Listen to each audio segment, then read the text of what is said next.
Sa pasimula, si Lucifer ay isang maningning na arkanghel. Dahil sa kanyang pagmamataas, nagrebelde siya laban sa Diyos at siya ay binagsak, naging si Satanas. Sa ngayon, ang pagmamataas ay isa pa ring malaking panganib sa ating buhay. Ipinagmamalaki natin ang ating mga tagumpay sa halip na ibigay ang kaluwalhatiang nararapat sa Diyos. Pinapaniwala tayo nito na mas marunong tayo kaysa sa iba at hinahamak natin ang mga tila mahina.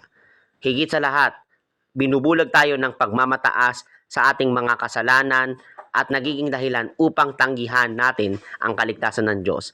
Kaya't sinasabi ng kasulatan, ang Diyos ay sumasalangsang sa mga palalo na tapat nagbibigay ng biyaya sa mga mapapakumbaba. Santiago 4 verse 6. Mga kapatid, nilalamon ng pagmamataas ang kaluluwa, ngunit ang pagpapakumbaba ay nag-aanyaya sa presensya at pagpapala ng Diyos. Kung sumasang-ayon ka, Amen. At ibahagi ito upang paalahanan ang mas marami.